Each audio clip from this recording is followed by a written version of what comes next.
அன்றைக்கு தடையானை இல்லைன்னா இந்நேரம் பல்லாயிரக்கணக்கான இளைஞர்கள், நம்ம இளைஞர்கள் வேலை வாய்ப்புக்காக போய் கையெழுத்த வேண்டிய அவசியம் இருக்காது. வெளியில் இருக்கிறவனுக்கும் சேர்த்து வேலை நாம் கொடுக்கக்கூடிய அளவில் இருப்போம். இன்றைக்கு நிறுத்தியாச்சு. சரி, அப்படியே இத்தனை ஆண்டுகள் போட்ட பணம், நம்ம முயற்சி, ஒரு பக்கம் வேலையில்லா திண்டாட்டம், நம்ம படிச்சுட்டாங்க பிள்ளைகள், அது போயிருக்கு. அதனால் என்ன பண்ணுறான், காவல்துறைக்கு தலைவலி. எவ்வளோ பெரிய திறமையாளர்களாக இருந்தாலும் அவங்க இரவு போல் தூங்க முடியாது. ஏன்னா கஞ்சாவை கடத்துகிறான், மிக முக்கியமாக போதைப் பொருளை கடத்துகிறான். இதுக்கெல்லாம் என்ன, வேலை இல்லாத இளைஞர்களை பார்த்து அவனுக்கு ஒன்றும் கிடைக்காதா, நீ கேரியர் மாதிரி இரு, நீ தூக்கியா, நீ போ. அவனுக்கும் அதை பற்றி கவலை இல்லை. உயிரை அவனுக்கு என்ன காசு கிடைக்கணும், வறுமை. இதெல்லாம் தடுக்க வேண்டாமா? இவர்களெல்லாம் இதையெல்லாம் தடுக்கணுன்னா என்ன செய்யணும்? இந்த மாதிரி வேலை திட்டங்கள் வர வேண்டாமா?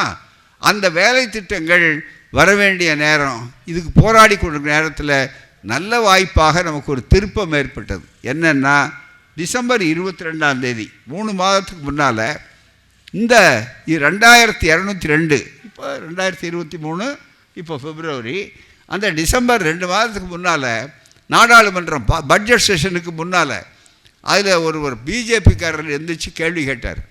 யாரை? ஆளுங்கட்சியை பார்த்து கேட்குறாரு. அவர் கட்சி தான். இந்த மாதிரி நீங்கள் புனித ராம் சேது என்று நிறுத்தி வைத்திருந்தார்களே, அதை தேசிய சின்னமாக அறிவிப்பீர்களா? கோர்ட்டில் வழக்கு முகாலம் இருக்க என்னன்னு கேள்வி கேட்டார். அதுக்கு பிரதமர் மோடிக்கு பக்கத்தில் இருக்கக்கூடிய ஜிதேந்திர சிங்னு மூத்த அமைச்சர் எழுந்து பதில் சொன்னார். பத்திரிகையில் வந்திருக்கு, பாராளுமன்றத்தில் நடவடிக்கையில் இருக்குது.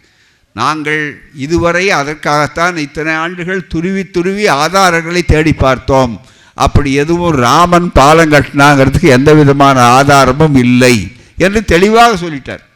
உடனே நாங்கள் திராவிடர் சொன்னோம், பார்த்தீங்களா, நாங்கள் ஏற்கனவே சொன்னது உண்மைன்னு ஆச்சு.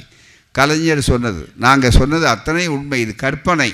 ஆக நடந்தது நடந்து போகட்டும், உடனே இனிமையாவது அந்த திட்டம் தொடர வேண்டும் என்பதற்காக சொன்ன உடனே திராவிட மாடல் ஆட்சியினுடைய ஒப்பற்ற முதல்வராக இருக்கிற நம்முடைய முதல்வர் தெளிவாக ஸ்டாலின் அவர்கள் அறிவித்தார், அந்த தீர்மானத்தை நாங்கள் நிறைவேற்றுவோம். நான் உடனே சொன்னேன், நீங்கள் சட்டமன்றத்தில் போராடுங்கள், அதை செய்யுங்க, நாங்கள் மக்கள் மன்றத்துக்கு கொண்டு போய் மக்களை ஆயத்தப்படுத்துவோம் என்று சொல்லித்தான் இந்த பிரச்சனை.